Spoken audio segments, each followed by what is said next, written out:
Ladies and gentlemen, boys and girls, children of all ages, here we go. We got a new guest this week.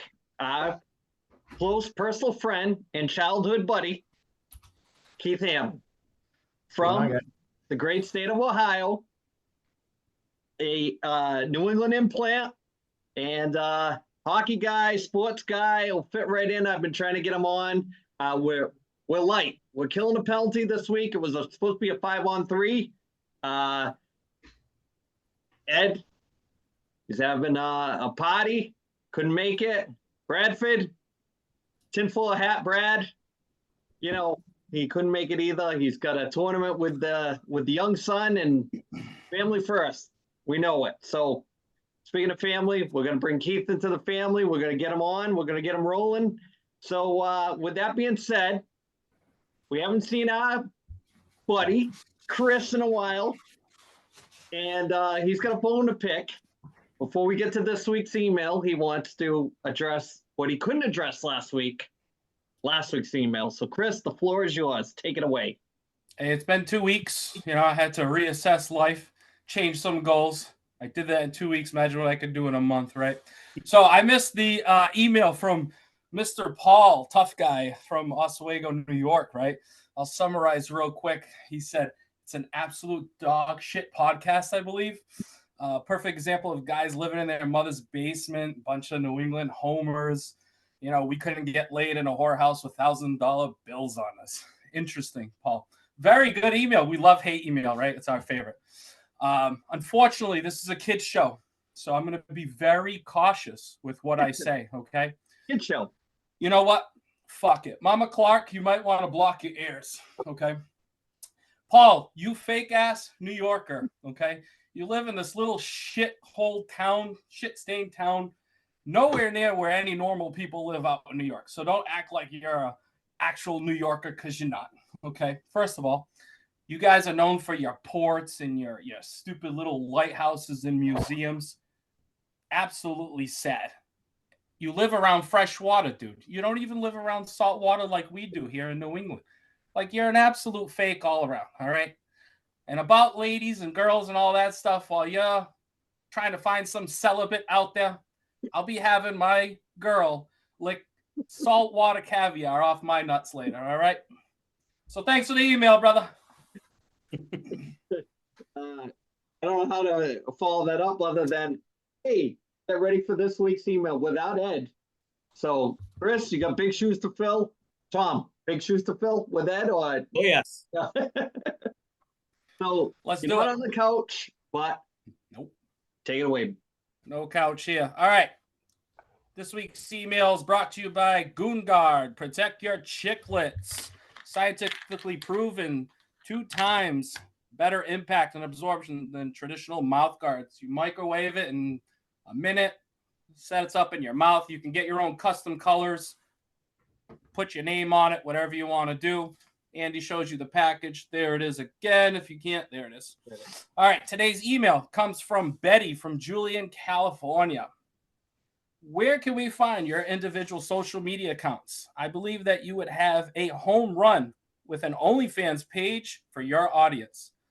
All right, Betty. Unfortunately, I'd love to kick it to Ed because I believe he's the only one that may have an OnlyFans account, but he's not here. So let's send it out to Tom. What do you got, Tom, on that? Well, make it clear that Ed's is all about his feet. So, you know, nobody wants to see anything that's here in an OnlyFans. So I'm going to spare everyone. And I'm going to keep my social media things private because there are some crazy people out there. And I want to stay in my bunker. So as far as social media, there's plenty of ways that you can kind of get a hold of us. We're on everything. What are we on? We're on Instagram. We're on Facebook. We're on TikTok. We're on X or Twitter or whatever.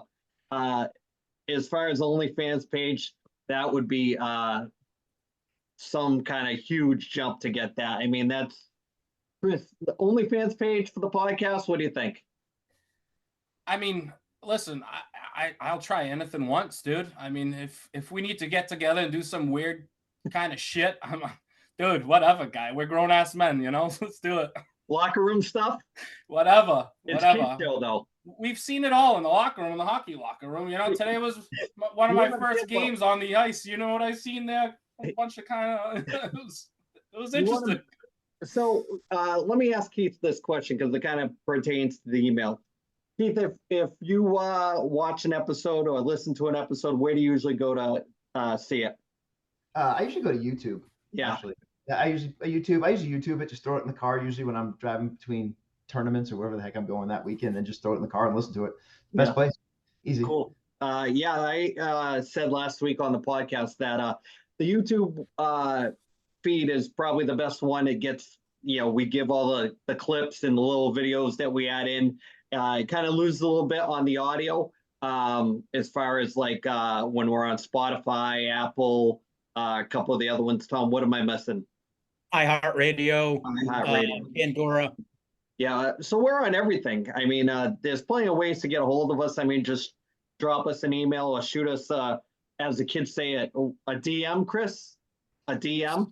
Yeah, we can do DMs. We can do, if she wants, she can come to my TikTok page. I don't mind giving it out. It's C Silver Bruins. I put stuff sometimes on the podcast. I do cooking stuff on there. Come check it out. It's a open account to anybody. Anybody can check it out. So yep. So Chris can change his tag in the corner to his social media handle if somebody wants to check that out. It's easy to get a hold of us. With these emails I get are have to be filtered through because there's a couple that I just gotta try the next one. So, but send the emails in. We'll get to it and we'll have fun with that. So, on to the next stuff. Tom, NFL talk. We'll get into some NFL. Yeah, there was a lot of movement here coming in the last week or so, and then even today with a trade, there were the big trade today was the Chicago Bears traded Justin Fields to the Pittsburgh Steelers for a 2025 sixth round pick that could become a fourth round pick, depending on how many snaps he takes next year. But the Kirk Cousins signed with Atlanta. Saquon Barkley signed with Philly. My boy Derrick Henry from Tennessee left Tennessee, signed with Baltimore. And then my team signed Tony Pollard from Dallas, which I wish Brad was there because I'm not a big fan of Tony Pollard. So I think that was a loss on my team's part. But talking about free agency, like winners and losers, I thought Green Bay did a great job. They got Josh Jacobs from your Las Vegas Raiders. And then they got a strong safety, Xavier McKinney, that's down as shore up their team. And then the Houston Texans, I thought, did a really good job. They added Joe Mixon on offense for running back. And then on defense, they added Danielle Hunter from the Vikings, Aziz Al-Shaair from the Tennessee Titans, and Danico Autry. So I think those were the two winners. And then, I mean, I won't call losers or anything, but I mean, the Patriots, to me, didn't do anything worthwhile. You can't tell me they couldn't have given up a draft pick for Justin Fields. I mean, I like Jacoby Brissett, but I'm not a fan. Not a fan of their offseason so far. Keith, have you been following the NFL, or you just been all hockey mostly? Yeah, I'm mostly hockey, but I've been following a little bit. It like Tom said, the Patriots kind of a disappointment. I thought they would throw a splash. I really thought the Justin Fields thing might actually come to fruition, but it doesn't look like it. That's it. I mean, I follow a little bit of the Bengals because my kid's a big Bengals fan, and then sadly I'm a loser in the Derrick Henry as well. Since my youngest is a huge Derrick Henry fan, it's going to cost me another jersey. I can see. So I'm gonna take the L on that one. So. Chris, want to weigh in on the NFL moves this? I got nothing, man. I mean, like Tom already cleared up about the Pats. Pretty disgraceful. I'm kind of both. I'm in between the Niners and the Pats, so I can't, pick one or the other. But I'd like to see the Pats at least be relevant, man. And it's looking pretty terrible.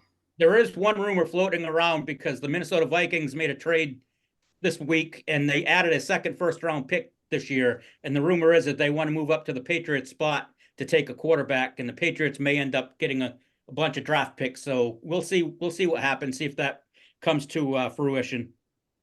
So let's put a pin in this before we get to shitty picks. And I want to ask Chris and the professor a question about these phantom videos. Thomas, Did you see this week's Phantom video?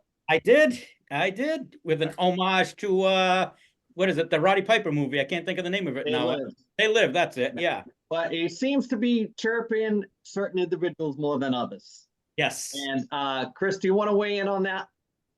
I can weigh in on last week's with the cocaine. I thought was pretty interesting. I know that was more for Brad, but listen, if I didn't get drug tested every day, I'd be ripping lines before coming on this podcast, and then we'd really be laughing. Okay, we'd have a fucking good time. And I was thinking, maybe Mr. Phantom, if you actually ripped a line or two, you would come on the podcast, huh? So I'm just going to drop this week's video probably in. I'll just edit it right in there. We don't need pessimism. There are no limits. It figures it would be something like this. Our nation, our ideal of vision. Excuse We don't want me. to just survive. You We know, want to you look like your head succeed. fell on the cheese dip back in 1957.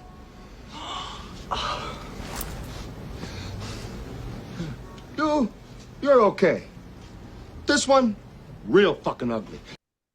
So we'll put the conversation back to the professor. We're going to do Tom's shitty picks. Thomas, back to you. All right. Tom Shitty Picks is brought to you by Brock Street Brewing Company, located at 244 Brock Street South in Whitby, Ontario. The brewery is home to a banquet hall, an on-site restaurant, and a members-only lounge. Everything they brew is done in-house, including their sours, their lagers, and their vodka sodas. And they have something for everyone. So if you're in Whitby, go check them out and tell them the 1973 podcast sent you. Now, this past week, I think I pretty much nailed it with I took Igor Shesterkin, and 3 games, he went 2-1, but the 2 wins were both shutouts. So between the 3 games and our fantasy pool that Andy and I do, he ended up with 33 points, I think. So kind of nailed that one. Who's in that pool, Professor? What's that? Somebody else is in that pool, Professor. Oh, yes, that's right. I forgot Keith. That's right. So this week, I'm going to go with, I'm going towards the Edmonton Oilers. I'm going to take Zach Hyman. He has 4 games this week against Montreal and Buffalo at home, and he's playing Toronto and Ottawa on the road. He's got 65 points on the season, and he's a plus 30. I think he's in for a big week. Chris, you got any hot hockey fantasy picks that you can weigh in on, add to that this week? Honestly, I've been checked out for like 2 weeks now.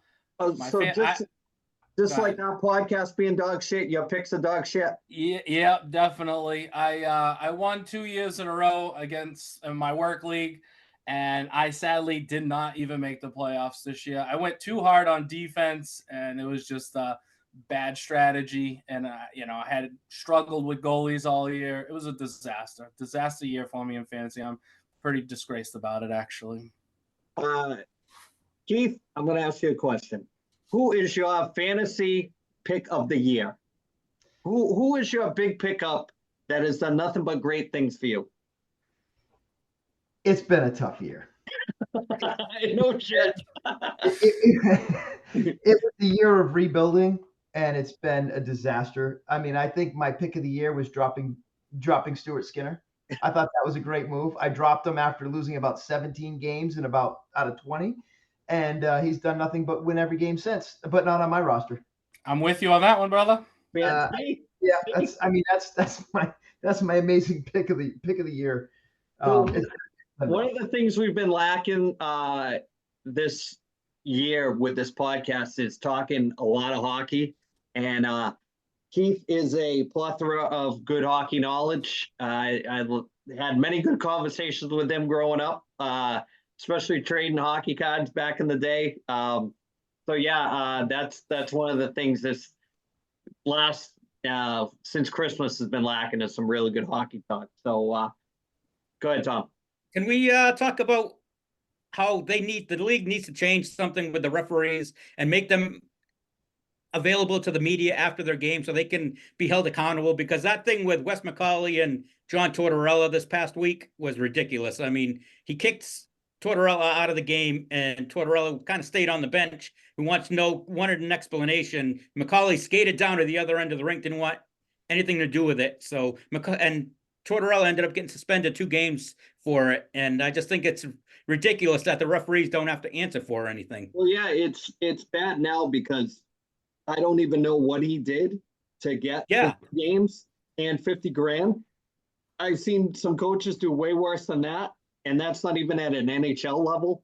But yeah, he didn't throw anything on the ice. He didn't throw water bottles. He didn't like hold up the game and nothing like that. He just refused to leave the bench, and I don't know if that's the reason why. But man, I thought it was a little bit harsh for what they threw the book at him for.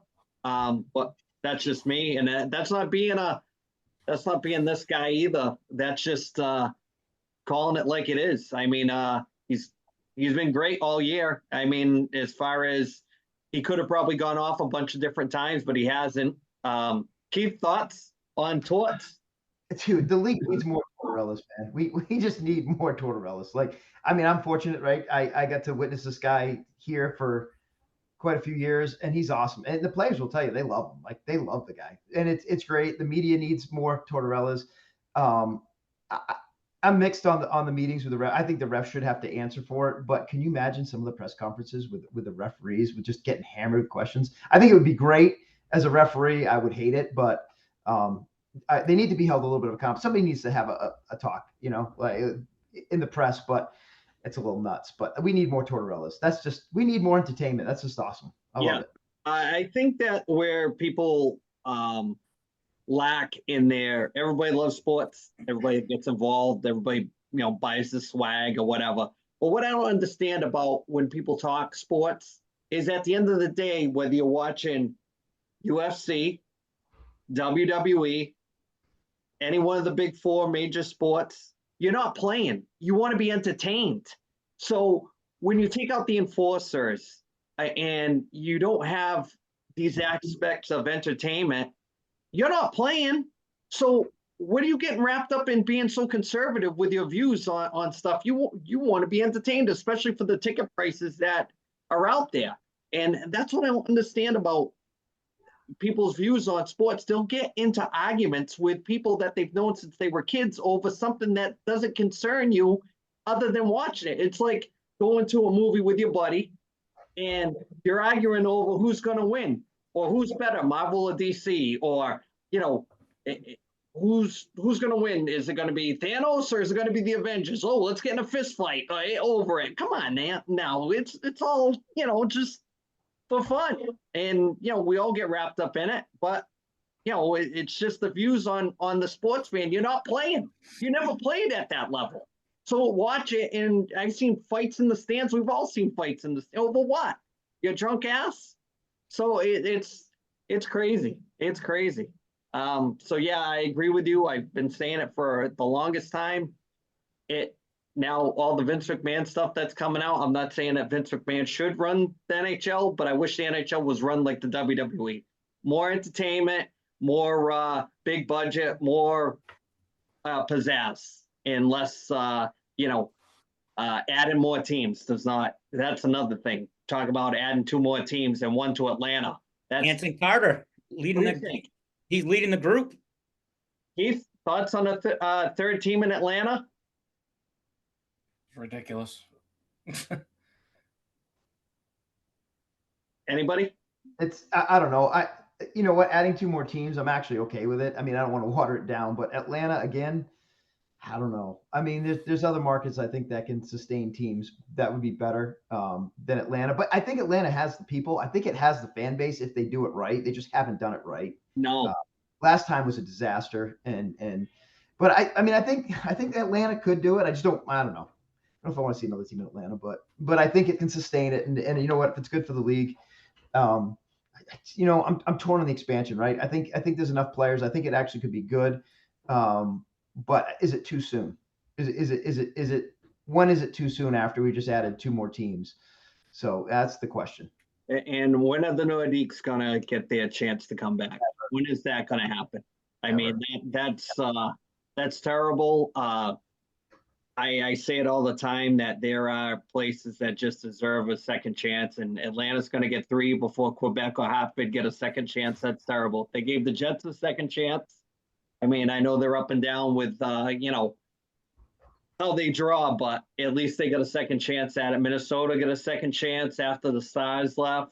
There's plenty of possibilities, and I always thought that a great spot for an NHL team was Wisconsin. That's a hockey market, and Milwaukee would be great because they got the University of Wisconsin there. That's a big hockey school, and why they don't have an NHL team is beyond me. Go ahead, Tom. I don't think they should add any teams until they figure out what the hell to do with Phoenix, because it's a joke that they have them playing at Arizona State. I mean, Yep. Have you seen the size of the rink? The size of the rink is ridiculous. I don't even think it holds 5,000 fans. Chris, want to weigh in before we move on? Yeah, I'm big on, like, I don't want to see it watered down anymore. I feel like a lot of these NHL players probably should be in the AHL. I do like the idea of, Quebec. Like, if you're gonna put a team probably almost anywhere in Canada is probably going to do pretty good. Never mind a team like that with the history of Quebec. That would be the only thing I wouldn't mind seeing. But to add 2 more teams, man, I don't want it watered down. That's all. I want to see the best of the best. I don't want to be watching. Down. It's pretty watered down. I don't understand how there's no room for the enforcers in the league, but there's room for 2 more teams worth of AHL quality players. Just if every team had an enforcer on it or somebody like that, it'd be at least entertaining to, I don't know how you feel about Rempe, but at least he's entertaining. There's a story there. Keith Rempe. Oh, love him. We need 20 more of those guys. And not, I mean, he's crossed the line a couple times, I think, with some of his, and he's 6'7", but man, just like, I love it, man. Like, he's he's bringing enthusiasm. People are talking about it. I mean, it's everybody's, half the people I think are up in arms about him, but I'm like, need more of this. Like, man, I don't know. It's just fun. He's entertaining. He's an actually decent player. I know people say, oh, he's got no skill, but he's going to the net. He's creating, he's +2. I mean, he's creating offense. So I love it, man. Bring more of those guys on. Yeah, I agree. It's bringing great attention. It's all over social media. You see his face all black and blue. Like, I mean, that right there just gets people like, holy shit, this dude's getting wrecked. It's awesome. Yeah. I'd like to see the number on how many jerseys that guy sold in like the 10 games that he's been in the NHL. And, nobody's buying the 4th line jersey of anybody on any team, but they'll scoop those up. But if you, if you're PJ Stock or one of those guys, you're memorable. You'll always have a place in that market to come back home and sign autographs and whatever, rather than being the guy that gets 2 minutes of ice time per period at the end of the period to kill it or whatever. Guys block shots all the time and they're not selling jerseys. So when the NHL realizes that and gets their head out of their ass, they'll, shows like Shoresy and movies like Slapshot, they never get old because of guys like that. And, so we got to talk some hockey. I feel good. I feel validated. I don't have the Southern boys here ruining my NHL talk. So we'll be getting hot and heavy though once the playoffs start. We'll be picking, and I still think, I'm going to say it, I still think the Bees are winning the whole thing this year, and I think they're going to play Dallas in the finals. That's my pick. You're trying to jinx them. Yeah, that's my pick. Knock it off. I still say Bees and Dallas. Keith, what do you think? I can't say the Bees because I never will, because like these guys, I don't want to jinx it, and I actually don't think they're going to win it this year. Unfortunately, I think it's going to come out of the West. I thought Dallas. I agree with you. I think Dallas was my pick early on. I think it's changed a little bit because now with the West, I don't know who it's going to be. It could be Vegas, it could be Dallas, it could be Colorado. Even Edmonton, like any of those teams, I think are just stronger. I would say now I'm either Florida or Carolina out of the East, which, again, I want it to be that, team up around you guys, but I think it's Carolina or Florida. Yeah. Bonus, as long as Boston gets past, if they can beat Toronto, that's all I care about. That's my Stanley Cup. Just beat Toronto. That's all I care about. So, Thomas, do you have anything to add before we start talking some wrestling? I'm actually taking the Rangers this year. Rangers, and my original pick before the season was the Rangers and Vegas. So that's what I'm still sticking with, but we'll see. Okay. All right. Well, we'll see how it plays out. It'll be like 2 weeks away from starting. Chris, you got something to add or no? Yeah. I mean, I love the Bruins, the season that they're playing this year. Obviously, I don't think anybody expected for them to be having this such a good of a season. But yeah, the Rangers are just fire right now.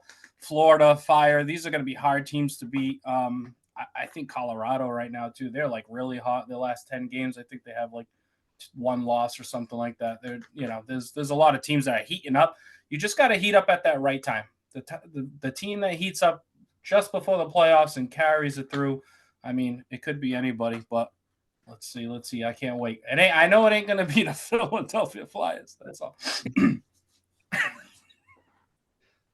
I want to ask Keith before we move on with from the hockey that we just lost his camera, but I want to ask him the winners and lose his biggest winner at the trade deadline and his biggest loser at the trade deadline. But we'll hold that thought.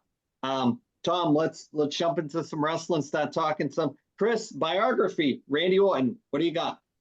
Yeah. So season 4 of the WWE Legends biography came out. Episode 1 was on Randy Orton. Never a huge fan of Randy Orton. I think I've expressed that before here on the podcast.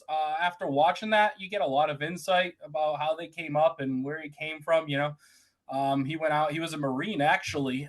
Once he got out there, he seen a lot of like hazing and shit that he didn't quite enjoy or agree with. It brought him a lot of memories of when he used to get picked on in high school and stuff. So he actually went AWOL, which was pretty nuts. Just completely disappeared off base. I guess when he turned himself in, they put him in the brig. So basically he was like in jail. I forgot what his sentence was. It was like a couple of months, but he served like 30 some odd days on good behavior. And then they finally gave him his discharge papers. At that point, he contacted his dad, and that's when he was trying to get a shot. And I guess they gave Bruce Pritchard a call, and he talked to Vince, brought him in, and he was extremely disliked because he got caught in the hot mic about talking about just being there for money. He wasn't, and wrestling, these guys go there. It's the love of the business. It's the family. It's whatever. And here you got this young, arrogant prick that, just wanted to make some money, dollar bills, and get the hell out of there. You know what I mean? Kind of reminded me a little bit of Ultimate Warrior. And I remember his episode too. A lot of people talking a lot of dirt on him because he was like a big, wanted his own dressing room, fancy guy, money, all about the money. But then he had some injuries, ended up with like a drug problem too, which was huge. Which, I mean, how many times have we seen this over and over in wrestling, right?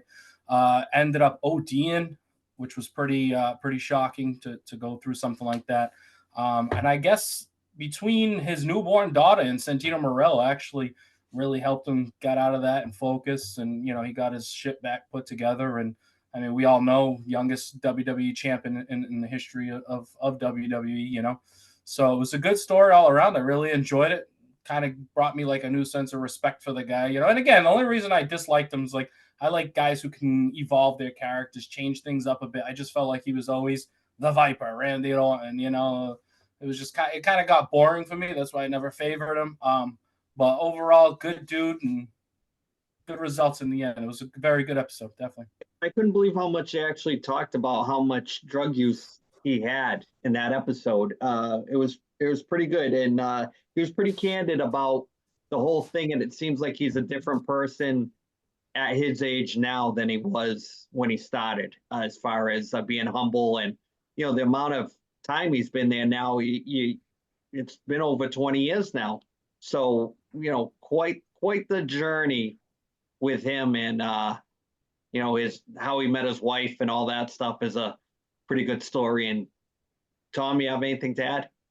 Yeah, I thought some of the stories where he kind of had like his moment where he kind of knew he had to clean up was at his father's Hall of Fame ceremony, and they got it on, not on film, but he was like hungover and all messed up from the night before, and he was leaning over in his seat really bad, and they said the cameraman actually had to come over and tell him, hey, sit up in your chair, Randy. And he said that kind of, I mean, once he sobered up, he thought about it. I mean, that was his dad's big moment, and he really wasn't there for him. And but looking at the surgery that he had, just I won't say recently, but the back surgery he had and what they did, I just can't believe he's even back at his age. I mean, and you can see, I don't know if he's selling it or if you could see certain things he does in the ring now. Since he's been back, you could see he's in a little bit of pain still. So hopefully he's, I mean, I have to say, I was never a fan, but it seems like he's really matured over those 20 some odd years he's been in wrestling. So he actually won me over a little bit with it. Yeah, the thing that got me was to touch on the Hall of Fame speech, that he didn't even put any effort into it. He just winged it. And looking back on it, he said that he did a disservice to his father and his grandfather by being that laxed with the effort that he gave. Not that the speech wasn't decent, but I think from a perspective of looking at it, saying, hey, listen, I really could have done these guys some justice and really put some, pen to paper and speak from the heart. And, he just winged it and, blames it all on the drugs, and, rightfully so. And he knows it. So, yeah, good episode. And speaking of good episodes, episode 2 of Dark Side of the Ring, way different than the Earthquake episode. What a crazy life. I never knew Buff Bagwell's dad was a stock car drag racer, and they came from money, and his father was a legit millionaire with a lumber business, and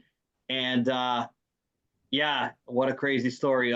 Let me just add before I kick it to you guys, the Scotty Riggs part at the end with the reconnection with Scotty Riggs, I thought was fantastic. That part at the end with him and reconnecting with Scotty Riggs, for the people that haven't seen, I don't want to ruin it, but what a good ending to that part of the story. Buff is the stuff. What do you think, Chris? Yeah, no, it was good. What really got me was how well liked he was. He comes out on WWE as this arrogant, complete, buffed out, best body, doing all this crazy shit, but like he literally must have been just a great guy. Even all his, what do you have, like 3 ex-wives or some shit, and they all to this day they love him. You know what I mean? So like that's pretty odd that you are married, you have an ex-wife, and they still love you. So he was doing something right. But yeah, I love the stories of his dad. His dad was cracking me up throughout that thing. It was a wild couple of situations that they had. With the guns? When he when he went to protect the mom, I guess it was starting to get some abuse at home, and he went to go grab a gun, and the father says, "What, are you going to shoot me?" And he was like, "I don't want to unless I have to." The type of shot scenario. him in his hand. Yeah, and then he ended up taking a couple of shots. He had like a few inches taken off right here at his wrist. He had to have a bone graft from his hip to get it fixed and shit. I think the bone graft was from his nose. Did you see that nose on the old Oh man? yeah. What's up with that? That must be from the free cocaine he would give him as a kid. Definitely a wild household to live in, that's for sure. Thomas?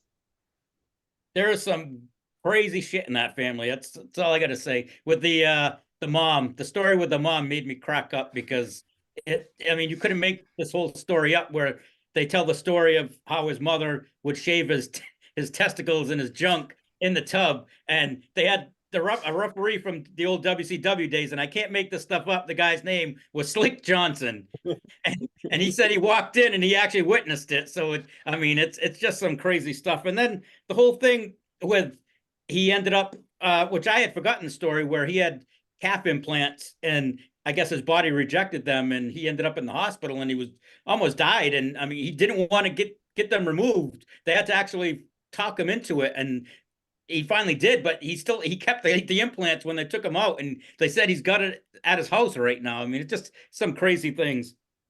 So you mean to tell me that the episode that we do on Buff Bagwell, he's got 3 ex-wives, and the guy that's got ex-wives, Ed, is not here? Just to add, the thing that got me is his first wife, right? She was on all through the episode, and she was saying that when he turned from Marcus Anders Bagwell to Buff Bagwell, she saw him and she's like, nope, it'll never happen again. We'll never get back together, because that's him on like 1,000. So yeah, she just knew that it was not going to work out. But that, it seems like a lot of it is at the time probably very I don't want to use the wrong word, very controversial or heartbreaking to go through, but they seem to all look back on it now and kind of like make light of it.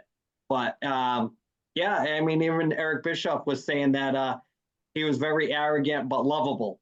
So yeah, it was a great episode. The takeaways always DDP at the end, right? Always a good guy, it seems. Yep.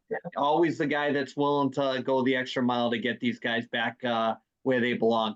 Go ahead, Tom. I've got one other thing with the whole story that he told about the fight that he had with Shane Helms, where they were training, and he said that supposedly Bagwell had Shane Helms threw a frozen water bottle at his head, and he had to get 24 staples. Well, Shane Helms came out this week and said he's full of shit. He said everybody talks about him changing. He says, but I can tell you firsthand, he's lying. He says, he didn't come out and tell the story, but he said there were plenty of witnesses that could come out with the real story. So I don't know. There's something else there. Oh, very good. The plot thickens. Speaking of things changing, I heard that they added Brock Lesnar back into the WWE roster. Now, thoughts on that? Doesn't surprise me because actually the rumor right now that they never really confirmed that it was him that is included in that lawsuit. So, I mean, I guess, I don't know. We'll see what happens. But the interesting thing with that lawsuit is they've come out with a few more names with like who are different people. Like Stephanie McMahon's name was included now with being in the meeting, I guess, that she had with the whole group. But yeah, the rumor now is that Brock may show up at WrestleMania and end up fighting Gunther for the IC belt. Chris, what do you think? Yeah, I seen the whole WrestleMania idea with Gunther. Until shit is all out on the table, I mean, know what I mean? No pun intended. Kid show. They got to run with it. Brock Lesnar is a big money guy. He's going to bring in money to the WWE. I mean, like I said, until, shit's absolutely definitive, just keep rolling on with the show, man. Thoughts on real quick, Sasha Banks showing up in AEW? Needle mover or just a 5 minutes and then it'll be back to flat? What do you think? I think it was a needle mover, but she's already said that she eventually wants to go back, or she actually said she's going back to the WWE at some point in her career. So, I mean, I think it's good. She's gotten money wherever she's gone. She's earned money in Japan before she got hurt. So I think she's not, I don't think they'll ever have her main event a pay-per-view, but like she did in WWE, but I think it's a good move. Chris? Yeah, I mean, she's a great wrestler. I love her technique in the ring. She's solid, one of the best out there. Sexy from Boston. I mean, come on. Well, you can't go wrong, really. What is it? Monet? What's something Monet now? Mercedes Monet. That's it. Yeah. And she can bring Snoop Dogg in because I think that's her cousin. So, she can bring him in at some point. Let's talk real quick. Speaking of Hall of Famers, we had 2 announcements and Tom's sitting on something. We'll add to that at the end. Muhammad Ali was announced for the WWE Hall of Fame. What are your thoughts, Thomas? That guy can go into any Hall of Fame he wants. I mean, I think what was he, the referee in WrestleMania? Was it WrestleMania 1 or 2? Yeah. So I have no problem with it. I mean, with some of the other people that have gone in, I have absolutely no problem. I think he deserves it. Chris, Muhammad Ali, in or out? Yeah, dude. I mean, you have to. You know what I'm saying? Muhammad Ali is like Michael Jackson. You know what I mean? He's like my son knows who Muhammad Ali is. You know what I'm trying to say? Like he did his appearance at WrestleMania as a referee. You gotta put him in. He's just, everybody knows him. When you get to that type of level of fame, being so famous like that, an 11-year-old kid who was born 30, 40 years after you were at the top of your shit knows your name and knows your music or whatever, that's legend status, man. Of course he belongs there. Absolutely. Keith, what do you think about Muhammad Ali going into the WWE Hall of Fame? I'd say it's ridiculous just because he's a boxer, but it was WrestleMania 1, right? Like Hulk Right. Hogan, Roddy Piper, like he's the guest ref. It's like that's where it really began, right? That was the beginning of it all. So it's kind of like the OG, right? You got to put him in, right? Because that's where it started, man. And that's you gotta give credit to those guys. He they added him into the video game this year. He's on the WWE video game, so you get they're introducing him to an audience of kids that are probably going to watch WrestleMania, and then they'll be like, oh yeah, that's the guy that's on the video game. So from a younger perspective, and it kind of sheds light on that. I like that. A lot of people forget Muhammad Ali was a huge wrestling fan growing up. He was a big fan of Gorgeous George. That's where he got almost all of his shtick from, and he was always in and out with the wrestling business as far as behind the scenes. If he crossed paths with those guys, Freddie Blassie, when Blassie was in Hollywood, different things. He was always a big fan of the wrestling business and the guys back then, the old school guys. A little fun fact, Thomas Antonio Inoki, Muhammad Ali fight, right? 1976. Yeah. The first closed circuit wrestling event. And it was, they did it over in Japan, and it was broadcast over here, and I was too young to remember it, but it was one of the first free pay-per-view when, we all remember closed circuit as kids where you had to go to a place to watch it on the big screen or whatever. So yeah, that was, so Muhammad Ali actually had a legit boxer versus wrestler match. So can say it is what it is, and he's an icon. So the other one, kind of, if you're an old school wrestling fan, he never had a minute in the WWE. Thunderbolt Patterson. Every year they do add a few black athletes. I thought Muhammad Ali was this year's pick to go in, but Thunderbolt Patterson out of nowhere. What do you think, Tom? Surprised me mainly because he was blackballed in the 70s for trying to start a wrestlers union, and we all know that Vince does not like he was very anti-union with the wrestlers, so that surprised me right there in itself, to be honest with you. So maybe this is the Triple H and whoever else is in charge, maybe this is their way of maybe saying and trying to show that Vince isn't involved in it. So we'll see, but I have no problem with him going in. Chris, any thoughts on Thunderbolt Patterson? I'm literally just looking up who he is. I'm not huge into that ancient history of wrestling.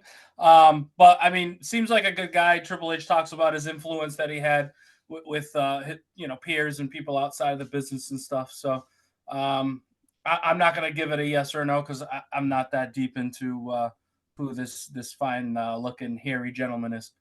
Well, he was known for having a lazy eye, and I see it. He was a lot of people say that like the superstar Billy Grahams, the Dusty Rhodes, the Jimmy Valiants, guys like that stole that street talk from Thunderbolt Patterson.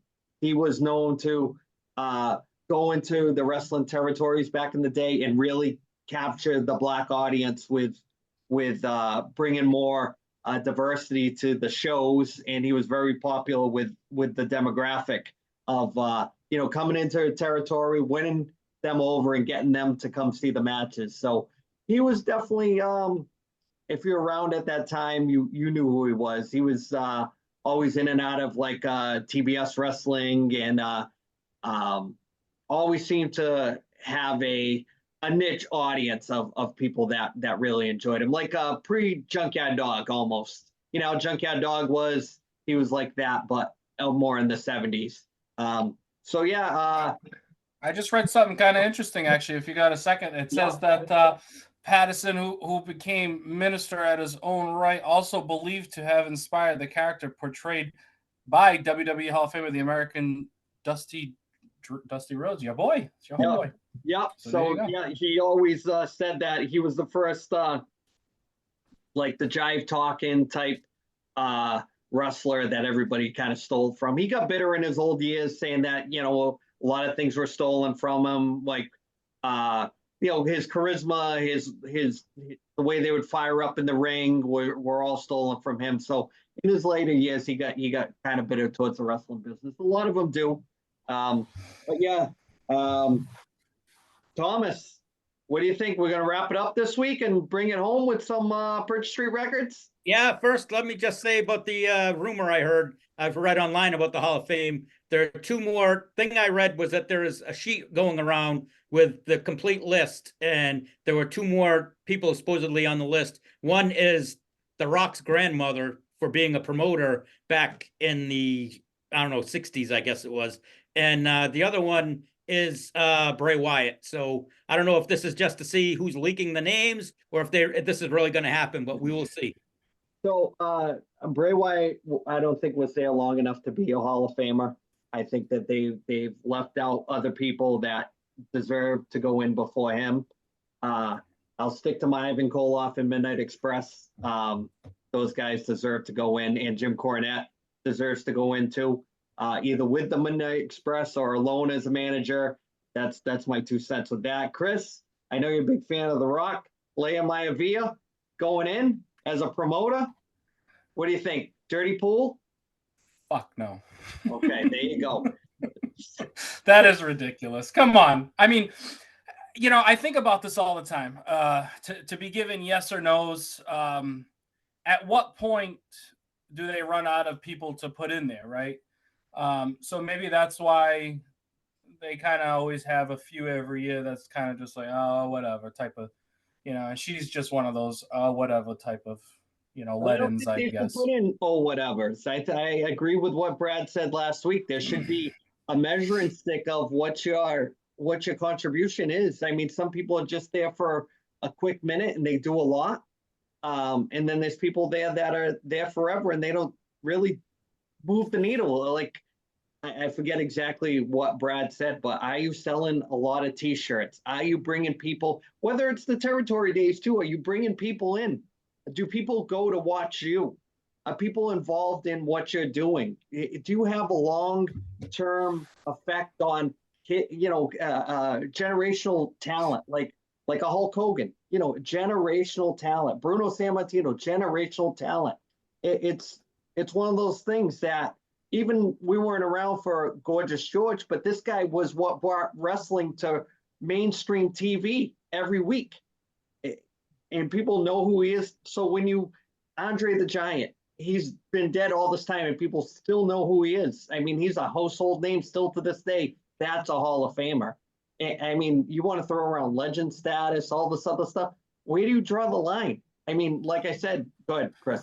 No, I agree. But at what point do you have nobody else to put in there? Well, that's what you do. If you only need one that year and there's only one worthy, just do one and make it a big thing. Yeah, but it's a whole show on TV. I know. They got to have fillers. It's tough. Tom, you want to add to that one more time before we bounce? I got nothing. You guys have done a good job with that. Keith, thoughts on what a Hall of Famer is? Yeah, I'm with you, man. It's someone that's had an impact on it, right? On people or the fans or watching. And I'm with you. Like, you don't have to have X amount every year. Just if there's only one, there's only one. I know it's about money and the entertainment and the whole show, but I'm with you, man. Just don't put people in to put people in. You're watering it down. Like, put people down that made an impact. There's enough people that made an impact, and then if you need to spread it out, it's getting thin, spread it out. But just put guys that make an impact. Like you said, it's the names, right? It's the reason why you tuned in to watch. And even if you're not the biggest wrestling fan, you know who these people are. Right. I think that especially from, wrestling gets that bad rap all the time. Like, you're stupid for watching wrestling or whatever. It's one of those things. It's entertainment. It's fun. You get involved in it, like watching a movie. Like, you might just get into one storyline and just be like, I'm just turn on and see what this guy's doing and watch it just for that, and maybe something else will catch your eye. But it transcends pop culture when you know who Andre the Giant is and you've never ever watched a wrestling match. That's legend status. That's when you can market a Andre the Giant Obey shirt and nobody knows who he is and it just looks cool on a t-shirt or whatever. That's a legend. I mean, everybody knows who Hulk Hogan is, and Yeah, did he have a big machine behind him? Yeah, but he's a larger than life character, and I think what that's lacking is being larger than life. Those guys don't come around that often, and you never want to see a guy that you could kick their ass wrestling in a wrestling ring. That's that's what's lost on it. But we'll put a pin in that for this week, and I'm sure we'll have more next week, especially if The Rock's grandmother is going in. So Thomas, let's pay the bills. All righty. Our friend Roger. This week's album of the week is brought to you by Purchase Street Records, located at 53 Pope's Island, Unit 2, New Bedford, Mass. You can also visit them online at purchasestreetrecords.com or on their Facebook page. Purchase Street Records is Southern New England's largest independent record store.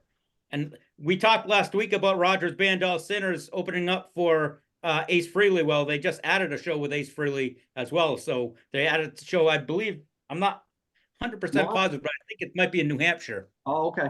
All right. So yeah, we'll drop that in. Maybe Wonder Twin Powers Activate Radio. Boom. My pick this week is White Lions Big Game. Mike Tramp is his vocals are great on this. Vito brought his guitar. That damn light is killing me on the reflection. But one of my favorite records. They should have came out in like 1986, but it didn't. This band was great, and great story. When I first met Michael, he said that the Billy Squier band was going to actually have Michael pretty much front the band after Billy stopped touring and decided just to relax. But not too many people know that, and now that you know it, that you watch the video, now you know the story. But come down, buy this record.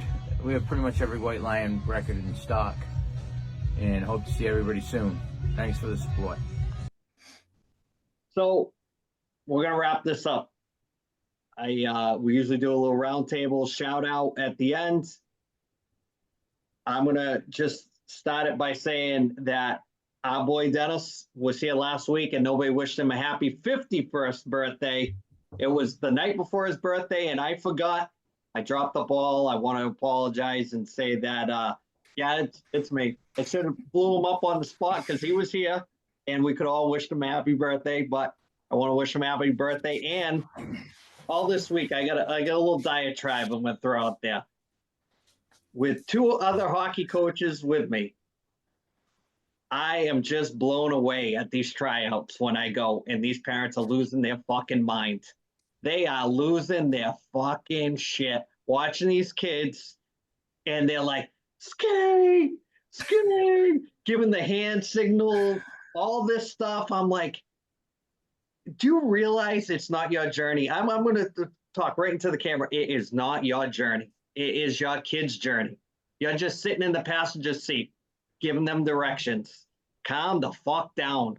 If they make the team, they make the team. If they don't, there's other teams. Calm down. I've seen so much shit this week. People losing their goddamn mind. Calm down. Calm down. That's my saying for the week. Just please go sit in the car. Don't watch. And then when you get the email and see what team they're on, say, hey, you did a great job. Not enough you did a great job. A lot of I saw two parents yelling at their kid, dragging them right out of the rink. And these are like 12-year-old kids. I'm like, what is going on here? Chris? Yeah, I don't even want to comment to that. Hey, I already told you I'm simplifying things. Rylan tried out for one team this year, and it's staying that way, and I could care less. Shout outs. I got two of them. All right. One's going to go to my homegirl, Ivana. We love our ladies who watch the podcast. She works at a bar that I frequent. She hooks it up, gets me, nice and toasty. Good girl. She's going to watch from now on. And my other shout out is going to go to our homeboy who didn't make it today, Brad. I just got a message on the phone. I'm deep on the phone here.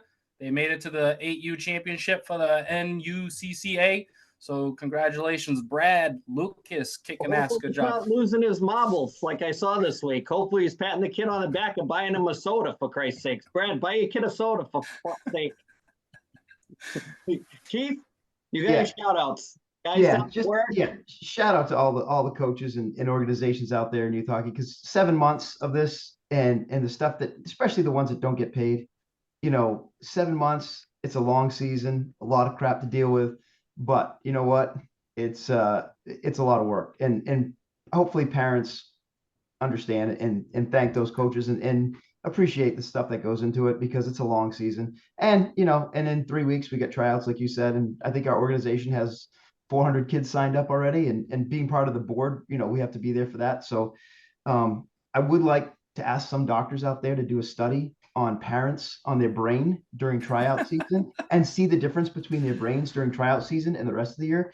Be amazed at what they come up with, because like you guys said, it's an absolute crazy time. And it's like you said, take a deep breath. Whatever happens, if they're good enough, they'll find a team. It'll be okay. Trust me. But they're stressing, they're freaking out. It's that time of year. So good luck to all the coaches and organizations out there that have to deal with this. So, Well, before we get to Tom, I want to ask Chris, does it have to be the A team? Hell no. I kept Rylan off of last year's first tryout purposely so he could be on B. Because you know what? At the end of the day, he's going to play through high school, and that'll probably be the end of his hockey career. And I'm totally okay with that, okay? And had he been on the A team this year, which there's kids that he played with last year, he was on the same team with, who he by far outperformed, that made the A team. Great. If he would have made that A team this year, he would have been bottom of the lineup, top, bottom third, maybe had 2 or 3 goals this season. He had a blast of a year. He scores almost every fucking game. He's loving life. So am I. I'm not in the car. He's not arguing. He's not fighting with me. It's been the best year so far of hockey. I swear I'm simplifying it more and more, and I don't mind it. I'm not chasing. Sometimes you get caught up. I was one of them. I'll admit. There was times I got caught up like, oh, I want to push him. And oh, yeah, I'll do. No, I'm done with it. I'm done with it. 97 goals good, though, Chris? No, hell no. Hell no. Not 97 He's goals. He's not a Kennedy yet. No. Okay. All right. One more game. One more regular season game tomorrow. You better get that 100. 3 for the 100, and then sky's the limit. But Tom, you're gonna close us out this week. Big shoes to fill. Shout out to Ed, Brad, all the guys down at work. Go ahead. I got 2 shout outs. One, I want to give a shout out to the jabronis who stole the truck that had all the Jaromir Jagr bobbleheads for Jaromir Jagr bobblehead night in Pittsburgh, and they forced them to postpone it and cancel it. And but I'll be looking on eBay to see if I can add it to the man cave back here. And the second one is to the guys. Tomorrow night is my 31st fantasy baseball draft with same bunch of guys, including the Portuguese Phantom. So shout out to the boys. I'll see you tomorrow. All right. So there you have it. We want to thank Keith for coming on this week. It was his first time coming on. We're going to have him on again. We're going to get a bunch of new people on here. We're going to get the family back together. Hopefully, we can start bringing guys back into the fold that we've, lost touch with, and we can, get the whole crew back together one week. Hopefully for the 75th or the 100th episode, we'll have a whole clown car pulling up to that episode. So we'll see you when we see you, and thanks everybody for coming on. Thanks for having me.